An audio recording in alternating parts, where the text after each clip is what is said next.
आपण अर्थसंकल्पीय अधिवेशनाच्या पूर्वसंध्येला आपली पत्रकार परिषद सुरू करू. मी आपल्या सर्वांचं स्वागत करतो. सुरुवातीला सुनीता मेननना मी विनंती करतो की त्यांनी या ठिकाणी आपल्याला संबोधित करावं. नमस्कार.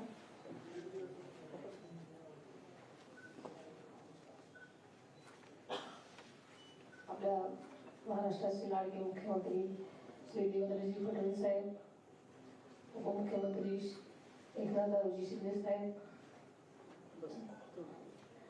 आणि आपण सर्व पत्रकार बंधू वगैरे, उद्यापासून राज्याचा अर्थसंकल्पीय अधिवेशनाला सुरुवात होत आहे. अधिवेशनाच्या पूर्वसंध्येला आयोजित आपल्या या पत्रकार परिषदेसाठी उपस्थित असलेल्या सर्वच बंधू यांचं मी मनापासून स्वागत करते. अधिवेशनाच्या पूर्वसंध्येला चहापानाचा कार्यक्रमाचं आयोजन करण्याची जी पद्धत आहे, चहापानाचा कार्यक्रम केवळ औपचारिक नसतो तर तो संवादाचा प्रभावी मंच असतो. या मंचावर राज्याच्या विकासावर विधायक चर्चा व्हावी, जनतेचे प्रश्न सरकारपर्यंत पोहोचावे आणि त्यावर मार्ग निघावा याचे सगळे अपेक्षित असतात.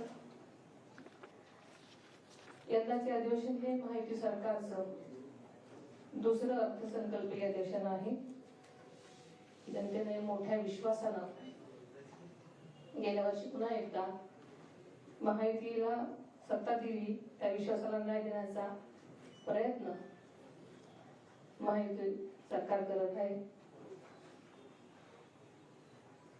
आपल्याला सर्वांना माहिती की आदरणीय अजितदादांनी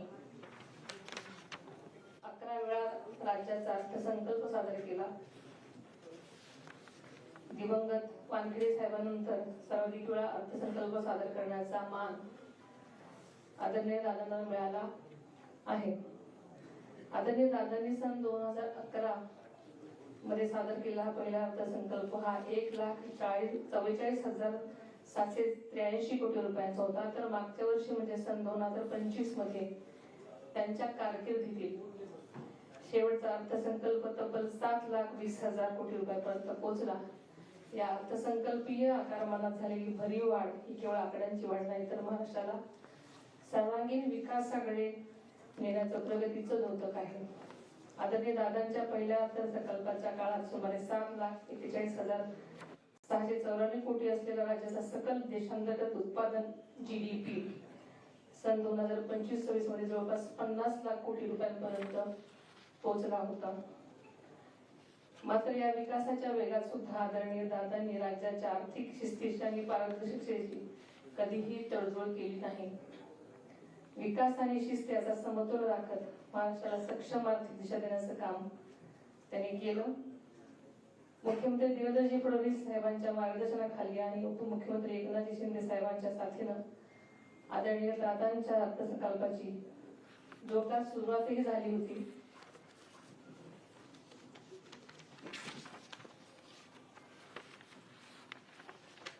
मात्र यंदाचा अर्थसंकल्प त्यांच्या कारकिर्दीतला 12वा अर्थसंकल्प ठरला असता मात्र नीतीच्या मनात काहीतरी वेगळंच होतं आणि अचानक आपल्याला सोडून ते गेले.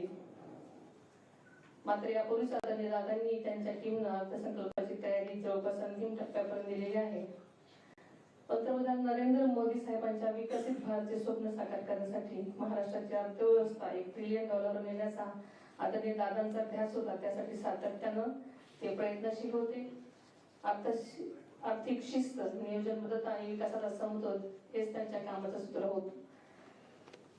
यंदाचा अर्थसंकल्प मुख्यमंत्री महोदय सादर करणार आहेत ते सुद्धा राज्याच्या विकासावर वाटेवर पुढे नेणारा असेल, त्यांच्या घटकाला न्याय देणारा असेल याबद्दल मला ठाम विश्वास आहे. महायुती सरकार पुन्हा सत्तेत आल्यानंतर लाडकी बहीण योजना बंद होईल अशी टीका झाली. मात्र आदरणीय दादांनी योग्य आर्थिक नियोजन करून या योजनेसाठी निधीची कमतरता कधीही भासू दिली नाही. ही योजना यशस्वीपणे सुरू ठेवली. माझं हे पहिलंच अधिवेशन आहे आणि अत्यंत चांगल्या प्रकारे नियोजनबद्ध चालेल अशी मला खात्री आहे. धन्यवाद.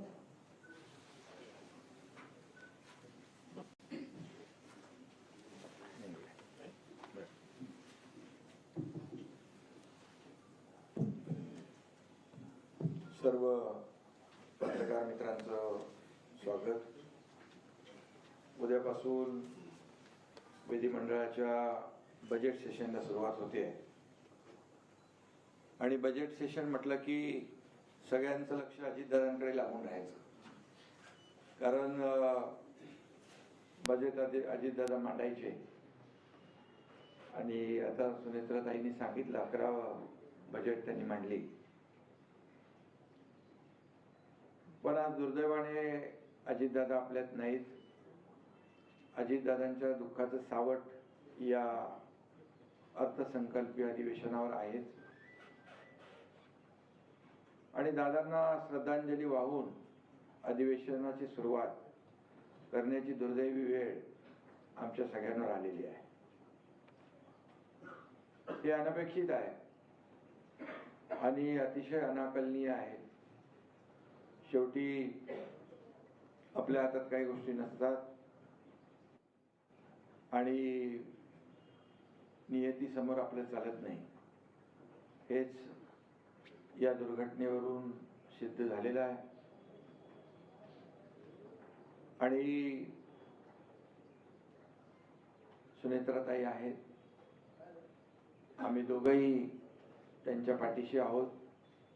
आमचं हक्क मंत्रिमंडळ आहे, सर्वजण त्यांच्या सोबत आहोत. गेल्या वर्षी बजेट मांडताना अजितदादा म्हणाले होते, विकास आता लांबणार नाही, महाराष्ट्र आता थांबणार नाही. तर अतिशय शिस्तप्रिय आणि आर्थिक जी काही घडी कशी बसवायची आणि प्रसंगी मंत्रिमंडळ बैठकीमध्ये देखील आपल्या सर्व सहकाऱ्यांना आपल्या राज्याच्या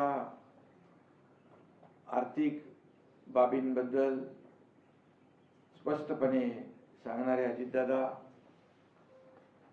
गेले 25-30 वर्ष सोबत काम करताना आपण पाहिलेलं आहे. खरं म्हणजे आता त्यांचं जे काही स्वप्न आहे ते आपण पूर्ण करायचं आहे, महाराष्ट्राला पुढे न्यायचं आहे. आणि यावेळचं जे बजेट आहे ते मुख्यमंत्री देवेंद्रजी मांडणार आहेत. ते उत्तम अर्थतज्ञ आहेत. त्याने महाराष्ट्रातल्या सर्व बाबींची माहिती आहे. राज्याची आर्थिक नाडी त्यांना माहीत आहे आणि मला विश्वास आहे की त्यांनी मांडलेला अर्थसंकल्प राज्याला प्रगतीच्या नव्या शिखरावर नेणारा असेल. आणि सर्वसामान्य माणसाचं सरकार, सर्वसामान्यांचं सरकार म्हणून आम्ही गेले 3.5 वर्ष काम करतोय. मी मुख्यमंत्री असताना 2.5 वर्ष, आता देवेंद्रजींचं 1 वर्ष, असे 3.5 वर्ष हे सर्वसामान्यांचं सरकार म्हणून अनेक योजना आम्ही केल्या. नुकतेच दावोसला मुख्यमंत्री देवेंद्रजी आणि उद्योगमंत्री उदय सामंत यांनी 30 लाख कोटीचे करार केले. हे देखील एक मोठी अचीवमेंट राज्यासाठी आहे. 40-50 लाख लोकांना रोजगार मिळेल आणि राज्य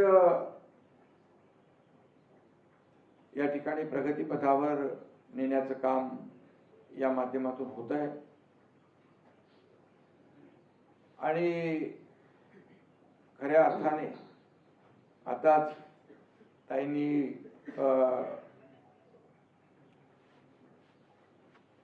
लाडक्या बहिणींच्या बाबतीमध्ये या ठिकाणी विषय मांडला. मला आठवत आहे, मी मुख्यमंत्री असताना मुख्यमंत्री माझी लाडकी बहीण योजना देवेंद्रजी, मी, अजितदादा आम्ही ठरवलं की लाडकी बहीण योजना सुरू करायची. परंतु खर्च 45,000 कोटीच्या पेक्षा जास्त होता. पण शेवटी धाडस करण्याची आवश्यकता होती आणि ते आम्ही केलं.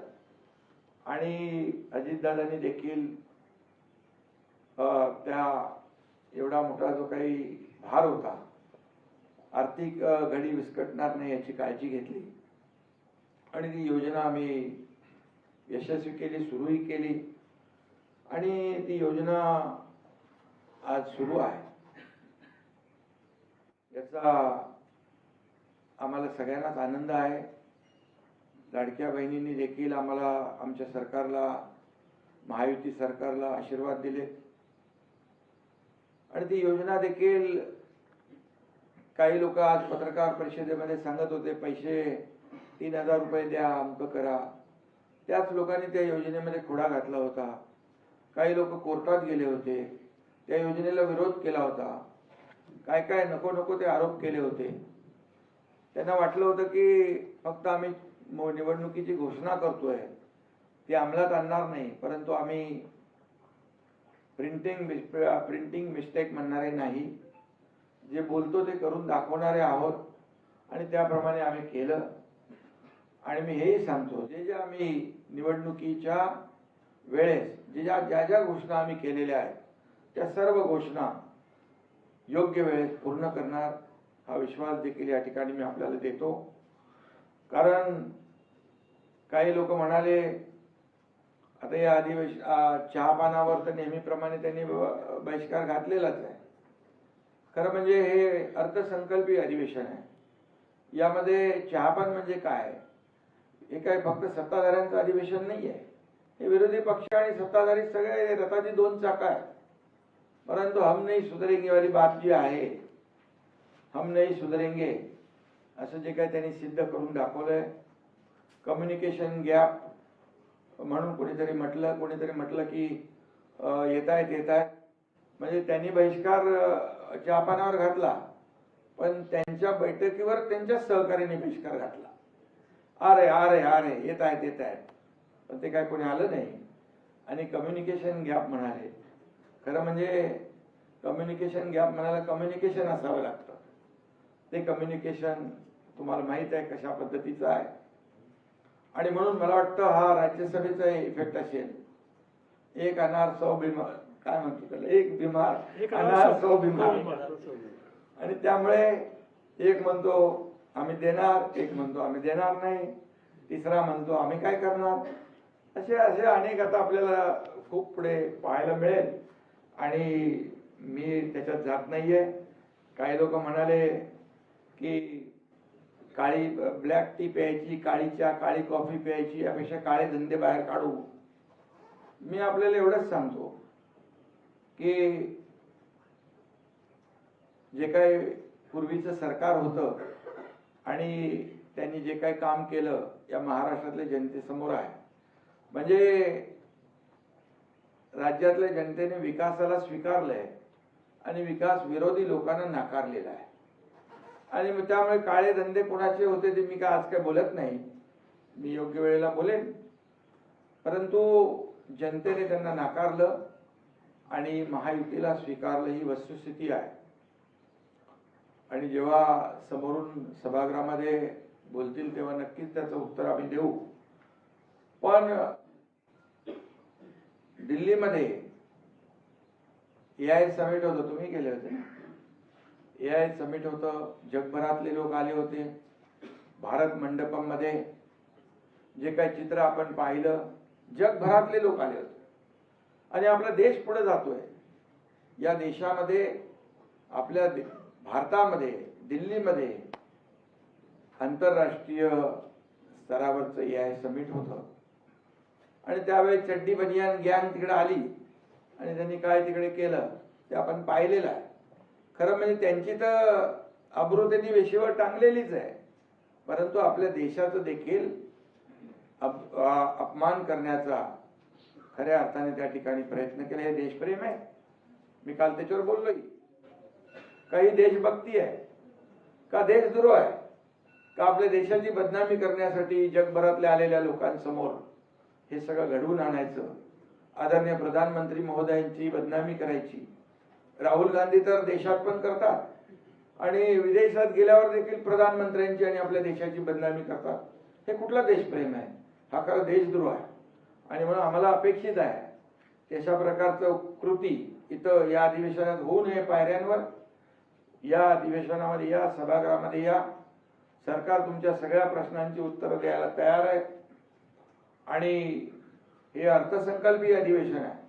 या अर्थसंकल्पीय अधिवेशनामध्ये सर्वसामान्य लोकांच्यासाठी विरोधी पक्षाने भांडायचं असतं, विरोधी पक्षाने प्रश्न उपस्थित करायचे असतात आणि सत्ताधारी पक्षाकडून त्या आपल्या जनतेला न्याय मिळवून घ्यायचा असतो. आम्हाला अपेक्षित आहे की त्यांच्याकडून अशा प्रकारची कृती होईल आणि भारत मंडपम सारखी कृती आम्हाला अपेक्षित नाही आहे. आणि म्हणून याचा भारत मंडपमचा मी कालही निषेध केला आहे. त्याचा निषेध करावा तेवढा थोडा आहे आणि देश पुढे जातोय. पुन्हा एकदा मी सांगतो की हे देश पुढे जातोय. आपली अर्थव्यवस्था 11व्यावरून 4थ्यावर आली, 3ऱ्यावर येते आणि महाराष्ट्राचं त्याच्यामध्ये मोठं योगदान आहे आणि म्हणून महाराष्ट्र पुढे जातोय. 2.5 वर्षाचा माझा कालखंड आपण पाहिलाय. आता देवेंद्रजींचा वर्षभराचा जो कालखंड आहे तो आपण पाहतोय आणि देश प्रगतीपथाकडे चाललेला आहे. हे महाराष्ट्र मोठं राज्य आहे. आज किती योजना आम्ही केल्या तरी सुद्धा पायाभूत सुविधांमध्ये महाराष्ट्र नंबर 1 ला आहे. सगळ्यात जास्त पायाभूत सुविधा या महाराष्ट्रामध्ये सुरू आहे. त्यामुळे वेगवेगळ्या मॉडेलच्या माध्यमातून या ठिकाणी आपण पाहिलं. काही लोक म्हणाले एक तरी काम चांगलं दाखवा. हे कुठला मेलडी रोड जो आपला कोस्टलचा काय तो गाणं आहे ना आपलं, जय हो जय हो, त्याच्याबद्दलही काही लोक म्हणाले एक तरी चांगलं काम दाखवा. अरे अटल सेतू बघा, तुम्ही बंद केलेले मेट्रोची कामं बघा, कारशेडला स्टे दिलेलं ते बघा. हे सगळे स्टे आम्ही हटवले, सगळे स्पीड ब्रेकर हटवले. सगळी सरकार आता प्रगती सरकारच्या वेगाने पुढे जात आहे. मी काय त्या कामांचं काय बोलत नाही, परंतु मुंबईमध्ये देखील मोठ्या प्रमाणावर जे आदरणीय प्रधानमंत्री मोदयांचं स्वप्न आहे सगळ्यांना घरं, आमच्या हिंदू हृदय सम्राट बाळासाहेबांचं स्वप्न होतं 40 लाख लोकांना घरं. या पुढच्या 5 वर्षात आम्ही 40 लाख घरं या गोरगरिबांना दिल्याशिवाय राहणार नाही. हाऊसिंग पॉलिसी आपण केलेली आहे. झोपडपट्टी मुक्त मुंबई महाराष्ट्राचा आम्ही संकल्प केलेला आहे. MMRDAच्या माध्यमातून देखील एक त्या ठिकाणी दुर्घटना घडलेली आहे, वस्तुस्थिती आहे, त्यामुळे सक्त कारवाई केली आहे. त्याला निलंबित करून टाकलंय. जी कंपनी होती त्याला 5 कोटीचा दंड लावलाय. जो कन्सल्टंट होता त्याला 1 कोटीचा दंड लावलेला आहे आणि कुणालाही पाठीशी घालणार नाही. त्यांच्यावर कठोर कारवाई करण्याचे संकेत 4 लोकांना अटक केलेली आहे. मुख्यमंत्री महोदयांनी स्वतः गांभीर्याने घेतलंय. मी देखील त्या संबंधित आमच्या अधिकाऱ्यांना सक्त सूचना ताकीद दिलेल्या आहेत.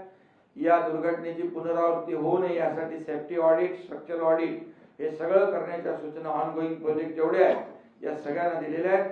आणि आम्हाला दुर्घटनेच्या बद्दल जे मुख्यमंत्री सहायता निधीतून तर 5 लाख दिलेच, परंतु MMRDAच्या माध्यमातून देखील प्रत्येक मृताला 15 लाख रुपये दिलेले आहेत. शेवटी पैसे देणं हा महत्वाचा विषय नाही, परंतु जी घटना झाली त्याच्या कुटुंबियाच्या मागे उभं राहण्याचं काम केलं आणि घटना पुनरावृत्ती होऊ नये याची देखील काळजी आम्ही घेतोय. आणि म्हणून MMRDA जे काम करते 48,000 कोटीचं बजेट परवा शिल्की बजेट त्यांनी सादर केलेलं आहे आणि म्हणून अनेक कामं विकासाची या ठिकाणी सुरू आहेत.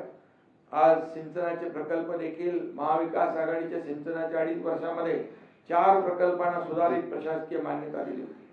आमच्या महायुती सरकारमध्ये जवळपास 125 प्रकल्पांना सुधारित प्रशासकीय मान्यता. आताच आपण जवळपास कुठलं वैनगंगा नळगंगा प्रकल्पाला मान्यता दिली. 90,000 कोटींना मान्यता दिली, 94,000 कोटींना.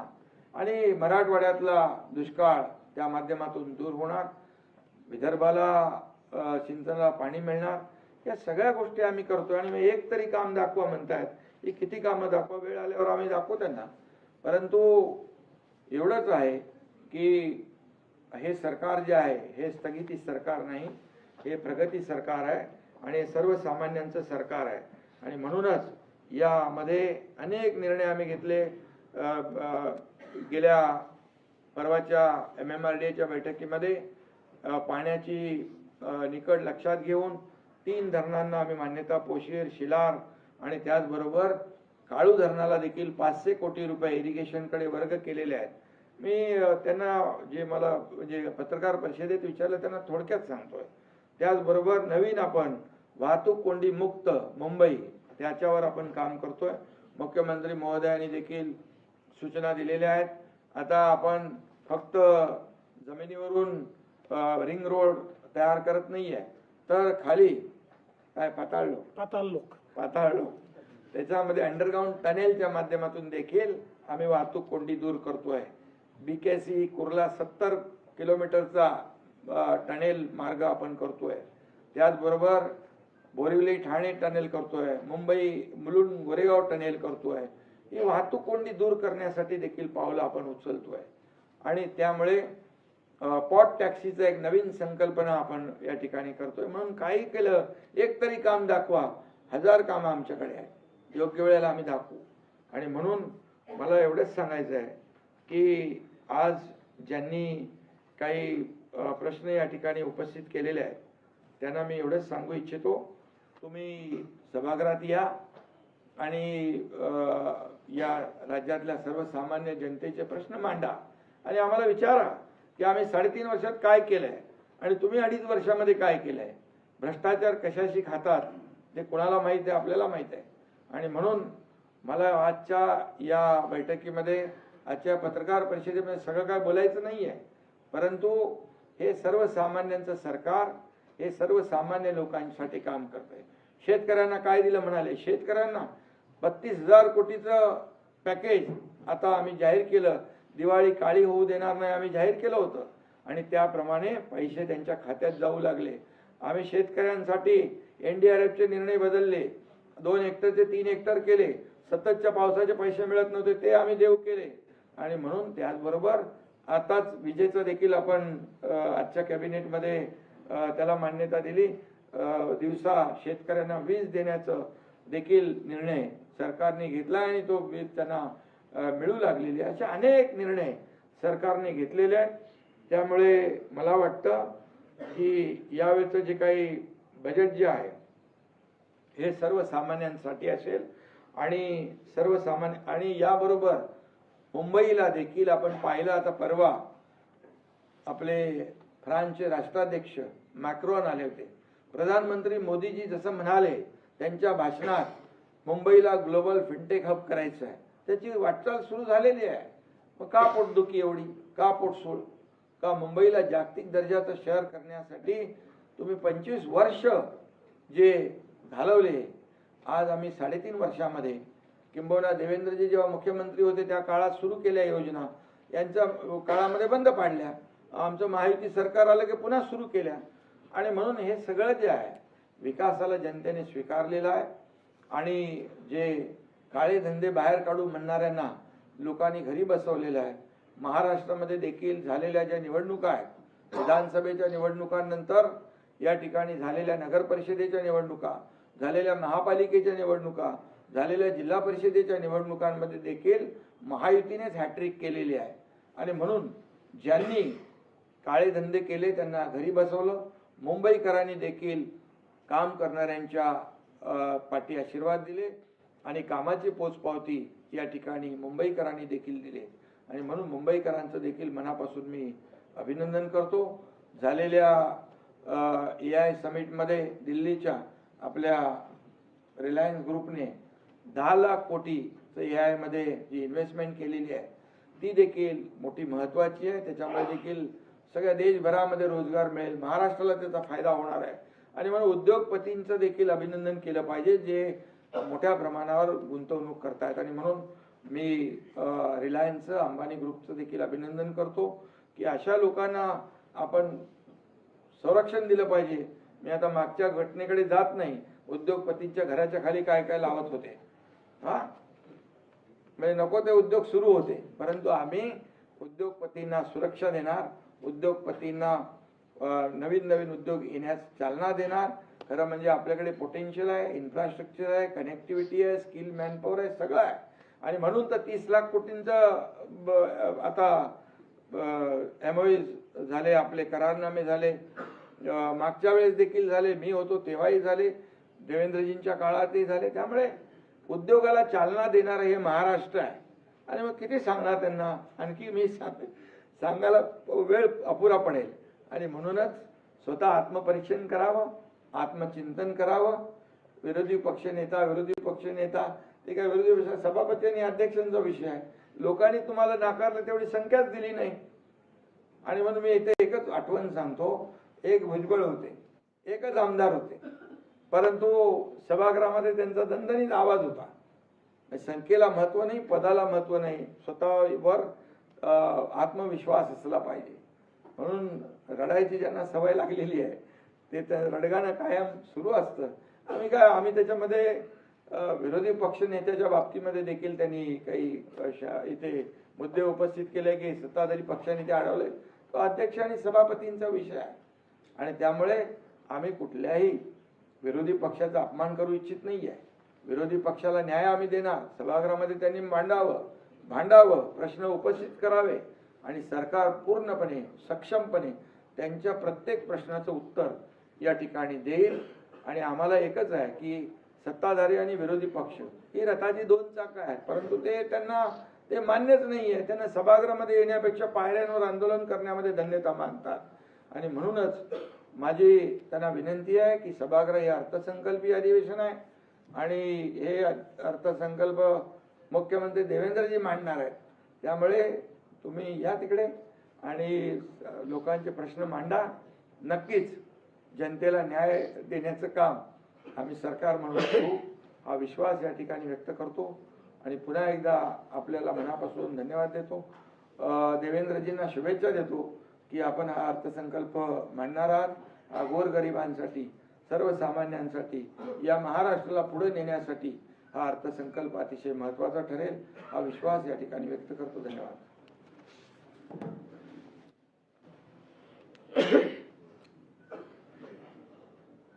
धन्यवाद शिंदे साहेब. महायुती सरकारचं 6वं अधिवेशन हे उद्यापासून सुरू होत आहे आणि मला हा विश्वास आहे की या अधिवेशनाच्या माध्यमातून गोरगरीब आणि सामान्य माणसाचे प्रश्न सोडवण्याकरता आम्ही पुढाकार घेऊ. खरं म्हणजे 1 महिना हे अधिवेशन चालणार आहे, 4 आठवड्याचं अधिवेशन आहे. आणि मला याही गोष्टीचा अभिमान आहे की महाराष्ट्र विधानमंडळ एक असं विधानमंडळ आहे की देशामध्ये सर्वाधिक काळ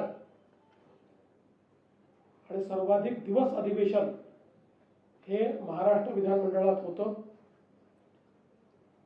आमची संख्या ही अभूतपूर्व असली तरी आम्ही कुठेही अधिवेशनाचे दिवस कमी करा असा आग्रह बिझनेस ॲडव्हायझरी कमिटीत केला नाही. कारण अधिवेशन एक असं माध्यम असतं की ज्यातनं सर्वसामान्य लोकांना आपण न्याय देऊ शकतो. या अधिवेशनामध्ये 6 मार्चला मी अर्थसंकल्प मांडणार आहे. खरं म्हणजे माननीय अजितदादा पवार यांनी या अर्थसंकल्पाकरता प्रचंड तयारी केली होती आणि एक चांगला अर्थसंकल्प देण्याचा त्यांचा मानस होता. दुर्दैवाने हा अर्थसंकल्प मांडण्याची वेळ ही माझ्यावर आलेली आहे. एक अर्थमंत्री म्हणून अजितदादांना जे मी जवळून बघितलं, कुठल्याही मुख्यमंत्र्यांना निर्धास्तपणे अर्थ खातं ज्या व्यक्तीला देता येईल असे अजितदादा होते. कारण अर्थव्यवस्थेची शिस्त ही ते सातत्याने पाळायचे. कधीही बेशिस्त कारभार ते चालवून घेत नव्हते. आणि म्हणून आम्हाला खरं म्हणजे अर्थमंत्री म्हणून ते असल्यामुळे ही माहिती होतं की कुठे जर आम्ही अधिक लोकप्रिय अशा निर्णयांकडे गेलो आणि ते आर्थिक शिस्तीत बसत नसेल तर दादा आम्हाला स्पष्टपणे सांगतील की हे शक्य होणार नाही, ही आपली आर्थिक परिस्थिती नाही, आणि जिथे आवश्यक आहे तिथे मार्ग देखील काढून देतील अशा पद्धतीचे दादा यावेळेस नाही आहे. पण माननीय सुनेत्रा बहिणी पहिल्यांदाच या अधिवेशनाला सामोरं जात आहेत. राज्यसभेचा त्यांचा अनुभव आहे, विधानसभेत पहिल्यांदाच विधानमंडळात त्या येत आहेत. पण मला विश्वास आहे की अनेक वर्षाचा जो त्यांचा अनुभव आहे त्यामुळे त्या देखील अतिशय ठामपणे ज्या पद्धतीनं दादा भूमिका मांडायचे तशा पद्धतीनं या अधिवेशनाला सामोऱ्या जातील.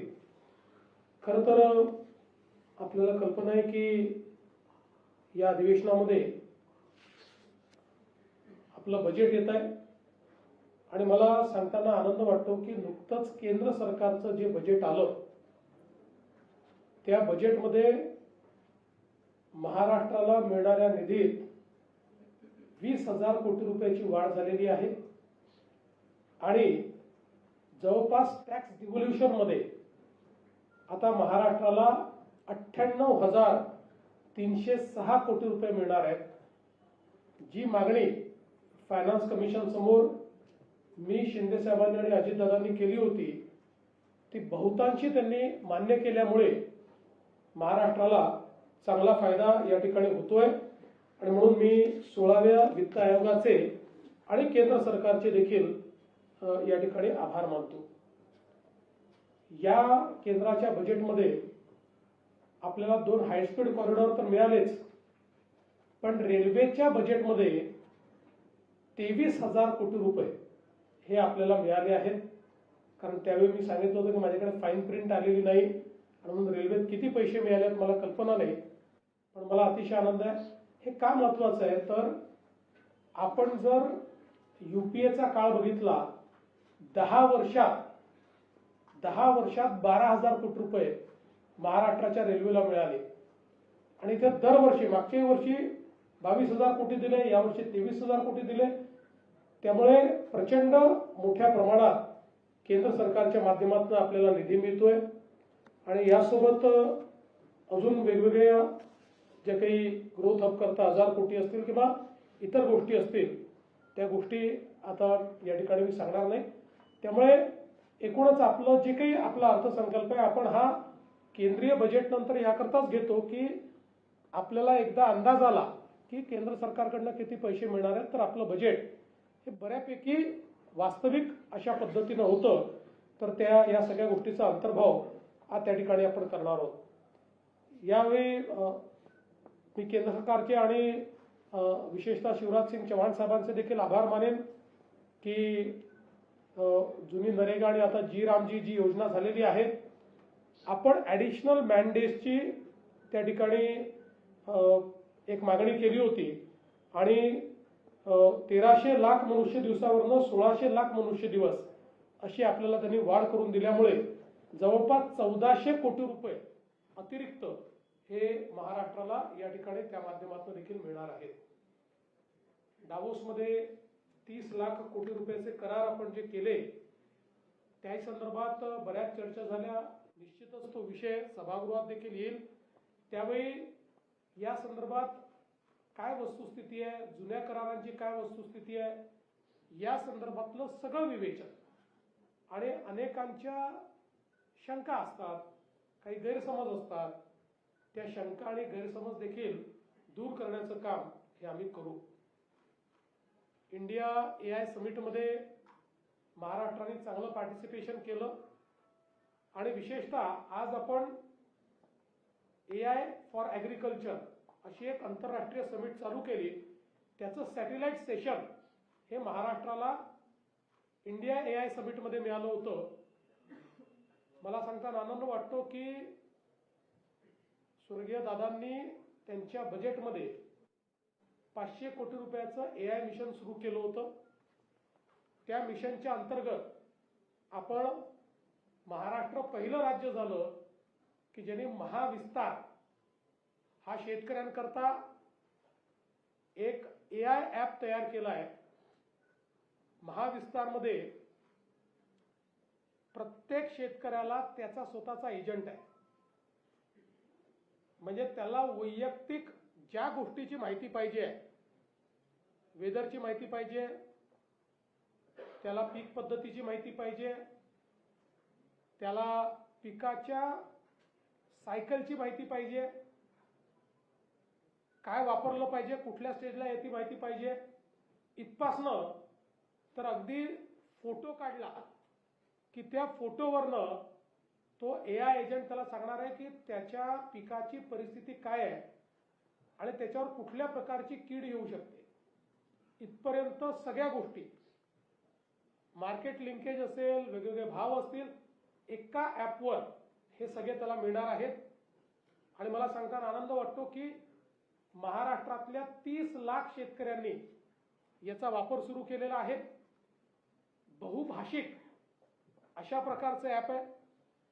ज्याला टायपिंग करता येत नाही, तो बोलला तरी त्याला तिकडनं उत्तर मिळणार आहे. त्याने टाईप केलं तर टाईप करून त्याला उत्तर मिळणार आहे.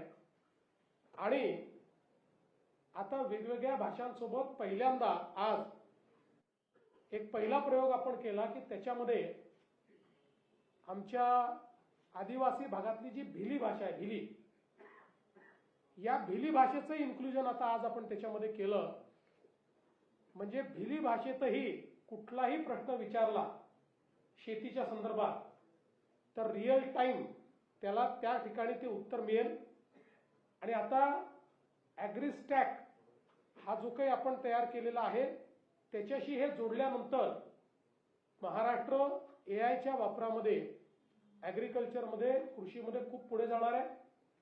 आणि आज वेगवेगळे स्टार्टअप्स हे देखील आपल्या या हा जे प्रदर्शन आपलं आहे त्याच्यामध्ये आलेले आहेत. आणि या AI समिटला जगातलं, देशातलं कुठल्याही राज्याने घेतलेलं पहिलं ॲग्री AI समिट म्हणून केंद्र सरकारने त्याला मान्यता दिलेली आहे. त्यामुळे शेतीच्या क्षेत्रामध्ये मोठ्या प्रमाणात AIचा वापर, आणि तो कशा करता तर AIचा वापर केल्यामुळे उत्पादन खर्च 25% 40% कमी करता येतो. या दृष्टीने हा AIचा वापर त्या ठिकाणी आपण करतो. मला असं वाटतं की एक अत्यंत महत्त्वाचा टप्पा हा महाराष्ट्राने या निमित्ताने गाठलेला आहे. आज खरं म्हणजे विरोधकांचं एक पत्र आम्हाला 6 पानांचं आणि 18 मुद्द्यांचं पत्र मिळालं. आणि आपल्याला माहिती आहे की शरद पवार गटाचे आमदार काही हजर नव्हते, त्यामुळे त्यांनी एका माजी आमदाराची सही त्याच्यावर घेऊन घेतली. त्यामुळे आमदारांसोबत त्या गटाच्या एका माजी आमदाराची सही त्यांनी त्या ठिकाणी घेतली आहे. खरं तर मला असं वाटतं की जागतिक मातृभाषा दिनी आपल्या मातृभाषेच्या इतक्या चुका या पत्रामध्ये आहेत. हे जर त्यांनी आदित्य ठाकरेंना दाखवलं असतं तर आदित्यजींनी कदाचित त्यांच्याकडचे जे एक्सपर्ट्स आहेत, तज्ज्ञ आहेत, त्यांना दाखवून ते सुधारून घेतलं असतं. पण अतिशय म्हणजे चुका दुरुस्त करून करून काट करून असं एक पत्र आम्हाला त्यांनी दिलेलं आहे. आणि त्यामध्ये खरं म्हणजे आपण विचार केला तर आपल्या सगळ्यांचं कॉन्ट्रीब्युशन खूप आहे त्या पत्रामध्ये. ते कसं आहे माहिती आहे, आपण ज्या बातम्या छापता त्याचा पॅराग्राफचा पॅराग्राफ उचलून टाकून दिला आहे जसाच्या तसा. म्हणजे त्याच्यात त्यांनी स्वतःची भाषा देखील वापरण्याचा प्रयत्न केलेला नाही. त्याच ठिकाणी फक्त शुद्ध लेखन बरोबर आहे, बाकी ठिकाणी प्रॉब्लेम आहे.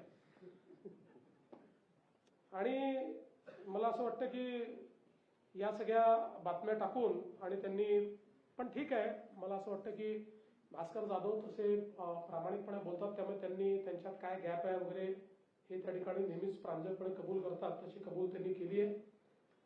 मुळात एकच गोष्ट सांगतो की सातत्याने जनादेशाचा अपमान करण्याचं काम विरोधी पक्षाच्या वतीनं होतं. सत्ताधाऱ्यांना मस्ती आली आहे, सत्ताधाऱ्यांना मात चढलाय, अशा पद्धतीनं जनादेशाचा अपमान ते करतात. खरं म्हणजे आमचे सगळे सत्तारूढ पक्ष हे विनम्रतेनं जनतेमध्ये जात आहेत आणि जनतेची सेवा करतायत. म्हणून स्थानिक स्वराज्य संस्थांमध्ये अभूतपूर्व अशा प्रकारचा विजय हा आम्हाला जनतेने दिलेला आहे. यातनंही जर हे शिकणार नसतील तर मला असं वाटतं की विरोधी पक्षाचं काय होईल याबद्दल वेगळं काही सांगण्याची आवश्यकता नाही. बरं, यात अनेक गोष्टी अभ्यास न करता मांडायच्या. मुख्यमंत्री सौर ऊर्जा प्रकल्पात 12,000 कोटीचा भ्रष्टाचार. आता याच्यामध्ये मुळामध्ये ज्यांना कामं दिली होती त्यातल्या ज्या लोकांनी कामं वेळेवर केली नाही, पैसे आपले नाही, तेच स्वतः पैसे लावणार आहेत. याच्यामध्ये आपण पैसे देत नाही, ते स्वतः पैसे लावतात आणि काम करतात. त्यांना ज्यांना दिली होती अशी ज्यांनी कामं पूर्ण केली नाही, अर्धवट केली, त्यांची बँक गॅरंटी 40 कोटी रुपयाची ही आपण जप्त केली. त्यामध्ये 5 कंपन्यांची बँक गॅरंटी फेक आहे असं आपल्या लक्षात आलं जप्त करताना. त्यामुळे त्यांच्यावर आपण FIR दाखल केलेला आहे आणि त्यांनी जे काही काम त्या ठिकाणी केलं असेल त्याच्यासहित आता ते काम आपण दुसऱ्याला देऊ. याच्यात 1 पैशाची कुठेही इन्व्हेस्टमेंट राज्य सरकारची नाही. हे सगळे स्वतःचे पैसे लावून काम करणारे लोक आहेत. तथापि त्यांनी खोटी बँक गॅरंटी दिल्यामुळे त्यांच्यावर आपण FIR केलाय. त्यामुळे कुठलीही माहिती न घेता बोलण्याची जी काही एक प्रथा विरोधी पक्षात पडली आहे, विरोधी पक्षाने आरोप केलाच पाहिजे, पण तो माहितीसहित, पुराव्यांसहित आणि शार्प आरोप केला पाहिजे. हवेत गोळीबार करायचा आणि पळून जायचं हे करणं योग्य नाही आहे. त्यामुळे याही सभागृहामध्ये ते जे काही आरोप प्रत्यारोप जे काही करतील निश्चितपणे त्या संदर्भात उत्तर द्यायला आम्ही तयार आहोत. या ठिकाणी या विधिमंडळाच्या अधिवेशनात एकूण 15 विधेयकं हे त्या ठिकाणी मांडली जातील, ज्यामध्ये 2 विधेयकं हे जुने प्रलंबित विधेयक आहेत. हे सगळे विधेयकं पूर्ण चर्चेअंती आम्ही त्या ठिकाणी मंजूर करू आणि भरपूर चर्चेची संधी ही विरोधी पक्षाला, सत्तारूढ पक्षाला, सगळ्यांना आम्ही देणार आहोत. चर्चेतनं प्रश्न सुटतात आणि विधानमंडळामुळे प्रशासन जे आहे हे त्या ठिकाणी तंदुरुस्त राहतं असं मानणाऱ्यांपैकी आम्ही असल्यामुळे पूर्ण काळ विधानमंडळ चालेल. आमचे अध्यक्ष तर कधी कधी रात्री 12 वाजेपर्यंत चालवतात. त्यांना आम्ही विनंती करतो की तुम्ही थोडं वेळेत बंद करा, तरी ते चालवतात. पण एवढाच विश्वास देतो, एक चांगला अर्थसंकल्प मांडण्याचा प्रयत्न आम्ही करू. जे मुद्दे माननीय अजितदादांना अपेक्षित होते ते सगळे मुद्दे या अर्थसंकल्पामध्ये त्यांनी जे काही सूचना केल्या होत्या त्या सगळ्या सूचना या आम्ही अंतर्भूत करू आणि जनसामान्यांना दिलासा देत असताना आर्थिक शिस्त देखील राज्याची पाळता आली पाहिजे या दृष्टीनं काही कडक पावलं देखील उचलायची आवश्यकता पडली तर ती देखील आम्ही उचलायला मागे पुढे पाहणार नाही, हा विश्वास मी आपल्या सर्वांना देतो. धन्यवाद. प्रामुख्याने लाडकी बहीण योजना असेल किंवा राज्याचं वाढलेलं कर्ज असेल याच्यामुळे जो आर्थिक भार राज्याच्या तिजोरीवर आला त्यावेळेला कसरत करावी लागली का तुम्हाला अर्थसंकल्प? असं आहे की आपण विकसनशील अर्थव्यवस्था आहोत, त्यामुळे प्रत्येक अर्थसंकल्प हा कसरत असतेच. कारण शेवटी विकसनशील अर्थव्यवस्थेमध्ये आपल्याला विकास, कर्ज, दायित्व यांचा मेळ बसवावा लागतो. पण मला असं वाटतं की महाराष्ट्राची परिस्थिती निश्चित अशी आहे की या ज्या काही आम्ही योजना सुरू केलेल्या आहेत या योजना बंद करण्याची वेळ आमच्यावर नाही, ते आम्ही चालू. धान उत्पादक शेतकऱ्यांसाठी बोनसचा विषय प्रलंबित आहे या अधिवेशनात थोडा उशीर झाला, कालच ते बोनस रिलीज झाला. राष्ट्रवादी शरद पवार पक्षाचे नेते आजच्या महाविकास आघाडीच्या बैठकीत नव्हते, याचा अर्थ असा घ्यायचा का की ते विरोधी करण्याच्या मुद्द्यावर किंवा सरकारकडे उभा आहे किंवा बघा, आता त्यांच्या पक्षाच्या निर्णयाचं मी कसं उत्तर देऊ? आम्ही तिघेही नाही देऊ शकत. त्यांचं उत्तर तेच देऊ शकतात का आले नाही. कदाचित असंही असू शकतं की आपापसात काही त्या 3 पक्षांमध्ये भांडण चाललं असेल, काही अजून काही वेगळं असेल, त्यामुळे त्याचं उत्तर तर मी नाही देऊ शकणार. सेशन आहे, पण मागच्या काही दिवसात वारंवार म्हणजे आता अधिवेशन असल्यामुळे तो देखील मुद्दा तितकाच येईल की रोहित पवार किंवा त्या शरद पवार गटाकडून अजित पवार यांचा अपघात की घातपात याच्यावर वारंवार चर्चा केली जाते. हा मुद्दा देखील सभागृहात येताना दिसतोय. खरं तर सगळ्या चौकशा सुरू आहेत, सगळ्या गोष्टी सुरू आहेत, पण याला देखील कसं काही नरेटिव्ह उभा केलं जाते त्याला उत्तर असणार. पहिली गोष्ट तर अशी आहे की जो काही दुर्दैवी अपघात झालेला आहे त्यामुळे सर्वच लोक शॉकमध्ये आहेत. कोणाचं दुःख जास्त आहे आणि कोणाचं दुःख कमी आहे असं ते आखता येणार नाही. आणि मला असं वाटतं की त्यांच्या परिवारापेक्षा जास्त दुःख कोणाला असूही शकत नाही. पण सगळेच लोक त्यामध्ये दुःखी आहेत. आता या संदर्भात हा जो काही अपघात झालेला आहे किंवा जी घटना घडलेली आहे याची DGCAच्या माध्यमातून चौकशी चालली आहे. DG सेफ्टी स्वतः ती चौकशी करतायत. आपण CID चौकशी सुरू केली होती, मात्र राष्ट्रवादी काँग्रेस पक्षाच्या वतीनं आम्हालाही विनंती आली की याची CBI चौकशी झाली पाहिजे. तर शेवटी आपल्याला सगळं सत्य कळलंच पाहिजे. तात्काळ मी केंद्र सरकारला पत्र लिहिलं आहे. मी स्वतः माननीय गृहमंत्र्यांशी बोललो आहे आणि त्याची आपण जी काही CBI चौकशी आहे ती देखील आपण करणार आहोत. आता आपण जर बघितलं तर जवळपास 2 प्रेस नोट या DGCAने किंवा DG सेफ्टीने त्या ठिकाणी दिलेले आहेत. त्याच्यामध्ये त्यांनी सांगितलं आहे की 13 निर्धारित मानकांवर ही त्यांची चौकशी जी आहे ती चौकशी सुरू आहे. डिजिटल फ्लाईट रेकॉर्डर जो आहे त्याचा डेटा त्यांनी पूर्णपणे डाउनलोड केलेला आहे. व्हॉइस रेकॉर्डर जो आहे त्याच्या संदर्भातही त्यांनी आपली भूमिका स्पष्ट केलेली आहे. त्यामुळे डेटा उपलब्ध होणार नाही अशी कुठलीच आता परिस्थिती त्या ठिकाणी नाही.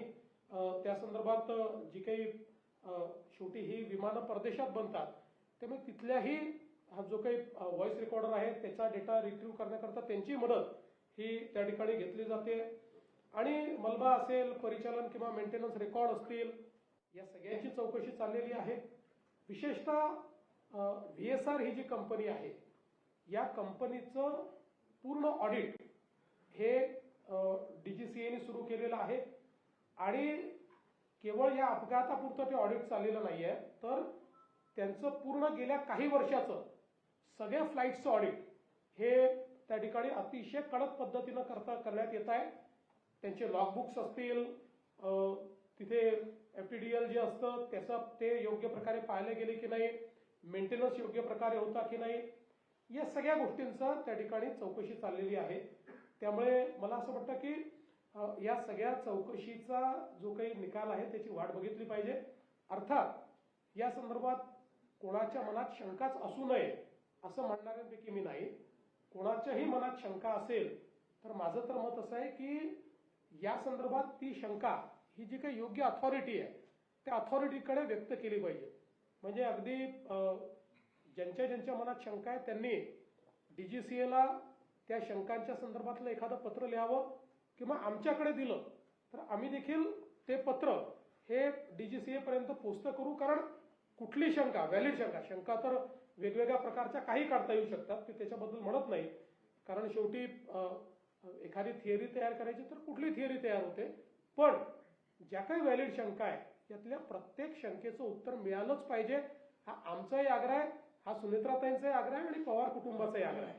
त्याच्यामुळे मला असं वाटतं की ज्या काही शंका असतील त्या त्यांनी म्हणजे ज्याच्यावर समजा 13 निर्धारित जे मुद्दे आहेत त्या मुद्द्याच्या बाहेरही कोणाची शंका असेल तर त्यांनी ते DGCAला लिहिलं पाहिजे. आम्हाला दिलं तर आम्हीही आपल्या वतीनं ते DGCAकडे पाठवू की याही शंकांच्या संदर्भात आपण उत्तर दिलं पाहिजे किंवा जो काही तुम्ही त्याच्यात चौकशी करताय त्या चौकशीत काय आढळत आहे हे त्या ठिकाणी सांगितलं पाहिजे. म्हणून मला असं वाटतं की कोणी चौकशीची मागणी करणं चुकीचं नाही. चौकशी झाली पाहिजे, चौकशी होतेच आहे. केंद्र सरकारला आणि सिव्हिल एव्हिएशन डिपार्टमेंटला या चौकशीमध्ये लपवण्यासारखं काही आहे असं मला वाटत नाही. किंबहुना आम्ही सगळे रोज फ्लाय करतो, केंद्रातले मंत्री करतात, पंतप्रधान करतात, आम्ही सगळे करतो. त्यामुळे यातनं जे काही बाहेर येईल ते आमच्या सगळ्यांच्याही जीविताच्या दृष्टीनं अत्यंत महत्त्वाचं ठरणार आहे. जर त्याच्यातले काही लॅप्सेस असतील तर ते पुढे होऊ नये या दृष्टीनं ते देखील महत्त्वाचं ठरणार आहे. आता ही जी VSR कंपनी आहे याच्यामध्ये जवळपास देशभरातले सगळे नेते याच्यामध्ये फ्लाय करतात. आता हे जे विमान ज्याच्यात मान्य दादांचा अपघात झाला, मी 4-5 वेळा त्याच्यामध्ये मी स्वतः फ्लाय केलेला आहे. त्यामुळे मला असं वाटतं की या संदर्भात अपेक्षा एवढीच आहे की शंका त्याचं उत्तर हे आपण घेतलं पाहिजे. कुठल्याही पद्धतीनं स्वर्गीय दादांचा अपमान होईल किंवा स्वर्गीय दादांच्या परिवाराला त्रास होईल अशा पद्धतीनं फक्त कोणी वागू नये ही एक माझी अपेक्षा आहे. बाकी कुठलेही प्रश्न जे आहेत ते प्रश्न विचारले पाहिजेत आणि ते प्रश्न योग्य ठिकाणी पोहोचले पाहिजे. सत्तेतल्या राष्ट्रवादीला कॉर्नर करण्यासाठी म्हणून देवेंद्र फडणवीस यांनी मंत्रालयामध्ये नरहरी झिरवळ यांच्या केबिनमध्ये अँटी करप्शन ब्युरोची रेड करवली आणि त्यामुळे नरहरी झिरवळांचा राजीनामा घ्या अशी मागणी विरोधकांनी केली. जर एखादी तक्रार मिळाली तर देवेंद्र फडणवीसच्या केबिनमध्ये रेड होईल. त्याचा काही देवेंद्र फडणवीसशी संबंध नसतो, त्याचा काही नरहरी झिरवळशी संबंध नसतो. आपल्याकडे मी अँटी करप्शन ब्युरोला स्पष्ट सूचना दिलेल्या आहेत की तुमच्याकडे ज्या वेळेस एखादी तक्रार येते, कुठल्या लेवलला तक्रार आहे हे बघू नका. त्यांना पूर्णपणे मी स्वातंत्र्य दिलंय की तुम्ही त्या ठिकाणी जाऊन कारवाई करा. त्यामुळे अशा पद्धतीनं जर कोणी मागणी करत असेल तर कारवाई होईलच. उद्या माझ्याही कार्यालयामध्ये जर कोणी एखाद्या व्यक्तीने अशा पद्धतीनं व्यवहार केला तर त्यालाही पकडण्याची मुभा ही मी दिलेली आहे. असा कोणी एखादा कार्यालयात पकडला गेला याचा अर्थ त्या मंत्र्याचा त्याला आशीर्वाद आहे, त्याला वरद हस्त आहे असं समजण्याचं कारण नाही आहे. तसे पुरावे अद्याप तरी कुठलेही नाही आहेत. त्यामुळे मला असं वाटतं की या गोष्टींना जोडणं हे काही योग्य नाही. आणि सगळ्यात महत्वाचं म्हणजे आम्ही तिन्ही पक्ष हे अतिशय समन्वयाने चाललो. त्यामुळे आम्हाला असल्या प्रकारचे धंदे करण्याची आवश्यकताही नाही. नाही तर सीएम साहेब, विरोधी पक्षाचं म्हणणं आहे की मंत्रालयात ही एसीबी कारवाई करतं तेही मंत्र्यांच्या दालनात करतं, फक्त लिखितावर कारवाई होते आणि सचिवाला दुसऱ्या खात्यामध्ये पाठवलं जातं. अशा वेळेस मंत्र्याची चौकशी होणार आहे का? नाही, समजा मंत्र्याच्या विरुद्ध पुरावा असता, कारण आपल्याला एक कल्पना देऊन देतो, एसीबी ट्रॅप कधी करतं माहितीये? त्याच्याकरता आधी पूर्ण पुरावे तयार होतात, संभाषण तयार होतं, संभाषण टेप होतं किंवा वेगवेगळ्या पद्धतीनं त्यांच्यासोबत कोणीतरी जाऊन काय बोलणं झालंय त्याची नोंद घेतं. या सगळ्या नोंदी असतात. त्या नोंदीमध्ये ज्यांची नावं येतात, ज्यांच्या विरुद्ध पुरावे असतात, ज्यांच्या विरुद्ध थेट पुरावे असतात त्यांच्यावर कारवाई होते. आणि आता समजा एक लिपिक आहे, त्या लिपिकाने पैसे मागितले आणि त्याला पकडलं तर त्याच्यावर योग्य प्रकारे सुपरविजन न करणारे जे वरचे अधिकारी असतात त्यांच्यावरही काही ना काही कारवाई होते, म्हणून त्यांची बदली होते. आता या संदर्भात ज्यांची बदली झालेली आहे त्यांच्याबद्दल अद्याप माझ्याकडे पूर्ण माहिती नाही आहे. मी ती पूर्ण माहिती घेऊन तुम्हाला बोलेन. पण या सगळ्या प्रकरणामध्ये कुठल्याही पुराव्यामध्ये कुठल्याही कन्व्हर्सेशनमध्ये मंत्र्याचं नाव आलेलं नाही. ते जर आलं असतं तर आम्ही निश्चितपणे मंत्र्यांना देखील राजीनामा मागितला असता, पण ते कुठेही आलेलं नाही. सीएम साहेब, जेव्हा ही कारवाई मंत्र्याच्या दालनात होते, राज्य सरकारच्या प्रतिमेला धक्का बसतो असं तुम्हाला वाटत नाही का? मंत्रालयात हो का तहसीलदाराच्या कार्यालयात हो, अशी कुठली घटना घडली तर राज्य सरकारच्या प्रतिमेला धक्का पोचतोच. कारण कोणीही राज्य सरकारचा अधिकारी किंवा कर्मचारी ज्यावेळेस अशा प्रकारची लाचखोरी करतो तर ते कुठल्या शासनाला भूषणावं नसतंच. आणि म्हणूनच तुम्ही बघा, याला दोन्ही पद्धतीनं पाहता येईल. एक पद्धत ही आहे की कारवाई न करणं, पण दुसरी पद्धत आम्ही अवलंबलेली आहे की मोठ्या प्रमाणात करा. तुम्ही बघा, रोज तुम्हाला लक्षात येत असेल, रोज आम्ही 0 टॉलरन्स ठेवलाय. रोज कुठे ना कुठे कारवाई चाललेली आहे. कारण ACBला सांगितलेलं आहे की अशा पद्धतीनं जर कोणी वागत असेल आणि जनसामान्यांकडनं पैसे वसुली होत असेल तर कारवाई कराच. आता याला कोणी दुसरं हे म्हणू शकेल की लाचखोरीची प्रकरणं वाढली. प्रकरणं वाढली नाही, कदाचित हे आधी करत असतील पण तुम्हाला माहिती नव्हतं किंवा तुम्ही कारवाई नसेल केली. समजल्याबरोबर कारवाई करणं हाच याच्यावरचा उपाय आहे. अल्पसंख्याक विभागाच्या शाळांना मान्यता दिली होती, तुम्ही त्याला स्थगिती दिली होती. मात्र आता त्या विभागाने स्पष्टीकरण दिलेलं आहे की आजीदादांच्या काळातच याला सगळी मान्यता मिळाली होती आणि कुठेतरी महापोर्टल जे आहे त्याच्या बिघाडामुळे उशिरा अपलोड झालेला आहे. असं आहे की या संदर्भात आता हा विभाग माननीय उपमुख्यमंत्री महोदयांकडे आहे. त्या पूर्ण चौकशी करता आहेत. त्यात जे तथ्य असेल ते तथ्य तुमच्याकडून मांडलं जाईल. मला सुमित्रवाडीचा प्रश्न विचारायचा आहे की आता सीएम साहेबांनी तर खुलासा केलाच आहे या सगळ्या अभ्यास संदर्भात, पण रोहित पवार हे प्रश्न रोज अनेक वेगळे उपस्थित करतात, पण मुंबईत नाही करत, ते दिल्लीत जाऊन करतायत. तुम्हाला याच्या संदर्भात काय बोलायचं आहे का? कारण की तुमच्याकडनं कुठलीच प्रतिक्रिया येत नाहीये आणि या सगळ्या गोष्टींमध्ये एक मुद्दा उपस्थित राहतो की तुम्ही जी भूमिका मांडली, म्हणजे जय पवारांचा आम्ही इंस्टावर भूमिका मांडली बघितली, पण या रोहित पवार जे रोज मुद्दे मांडतात ते तरी मान्य आहे का? मग काय नेमकं काय? आताच आपल्याला माननीय मुख्यमंत्र्यांनी असं उत्तर दिलेलं आहे. आणि चौकशी म्हणजे आम्ही पण त्यांना सांगितलेलं आहे. मी CBI तर्फे चौकशीचे पत्र मुख्यमंत्री साहेबांना दिलेलं आहे. त्यामुळे चौकशी आपल्याला कळेलच काय आहे ते. असं आहे की यातलं प्रत्येक गोष्ट ही सगळ्यांना समजलीच पाहिजे हा आमचा आग्रह आहे. त्यामुळे आम्हीही त्याचा पाठपुरावा करत राहू. प्रत्येक जी गोष्ट ज्यातनं शंका उपस्थित होते त्याचं उत्तर येतपर्यंत आम्ही पाठपुरावा करणार. वरच्या आणि खालच्या सभागृहामध्ये विरोधी पक्ष नेता नाहीये, त्यामुळे टेक्निकल मुद्द्यामुळे होते या सगळ्या शंका आणि हे जर प्रश्न उपस्थित केले जातात त्याचा जो शोध आहे त्याची जी प्रोब आहे ती CID करायची, CBI करायचं. CBI पण सगळ्या गोष्टींचा करेल आणि DGCA करते म्हणजे त्याच्यामध्ये लॉगबुक पाहिलं जातं, पायलट्स एलिजिबल होते की नाही पाहिलं जातं, पायलटच्या टेस्ट झाल्या होत्या की नाही पाहिलं जातं, इंजिनचा मेंटेनन्स झाला होता की नाही पाहिलं जातं.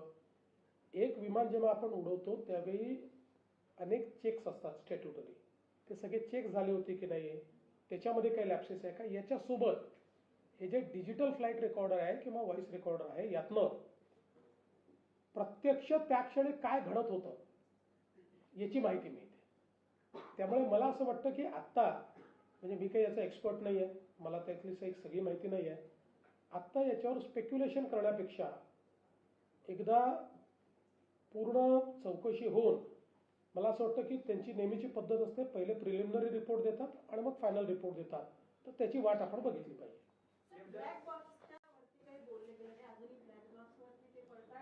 मला असं वाटतं की अतिशय क्लिअर कट DGCAच्या जे काही त्यांनी प्रेस विज्ञप्ती दिली आहे त्यात त्यांनी सांगितलं आहे 2 प्रकारचे इन्स्ट्रुमेंट असतात. त्यातला जो डिजिटल आहे जो सगळ्या गोष्टी टिपत असतो तो पूर्णपणे रिट्रीव्ह झाला आहे. जो व्हॉइसवाला आहे त्याही संदर्भात रिट्रीव्ह करणं चाललेलं आहे. तो जास्त ओव्हरहीट झाला होता म्हणून जे परदेशातले म्हणजे कंपनीचे लोक आहेत त्यांची मदत घेऊन तो रिट्रीव्ह करणं चाललेलं आहे. अगदी क्लिअर त्यांनी सांगितलेलं आहे. कंपनीचे जे विमान आहेत ना परदेशात त्यांना बॅन आहे, मग महाराष्ट्रात कशी ती विमानं रजिस्टर्ड? असं आहे की रोज कोणीतरी काहीतरी सांगत असतं.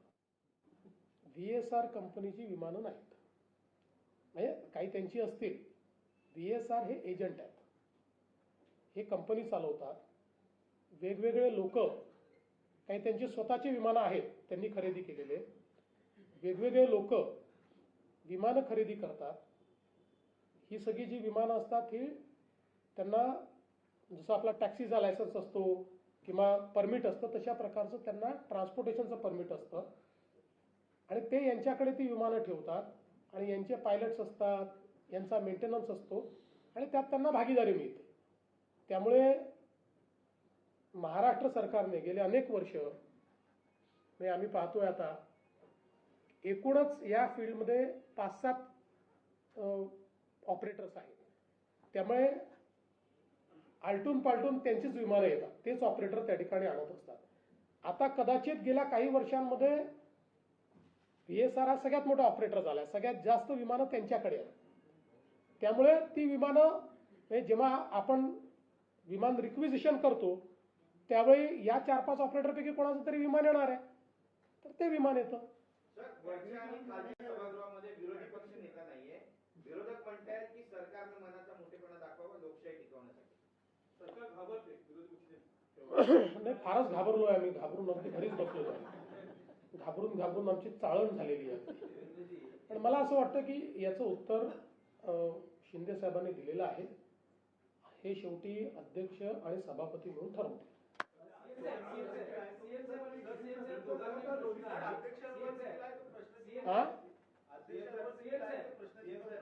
अध्यक्षांवर कुठलाही प्रश्नचिन्ह नाही. रोज उठून काहीतरी आरोप लावायचे ही जी काही सवय आहे ही योग्य नाही आहे. त्याचं योग्य उत्तर मिळेल.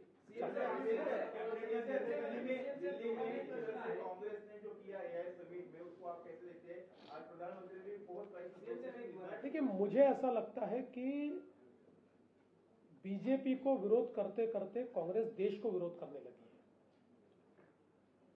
ये जो AI समिट है ये भारत की AI समिट थी और दुनिया भर के प्रधानमंत्री, राष्ट्रपति, head of the states, ministers पहली बार इतने बड़े पैमाने पर भारत में AI समिट में आए थे.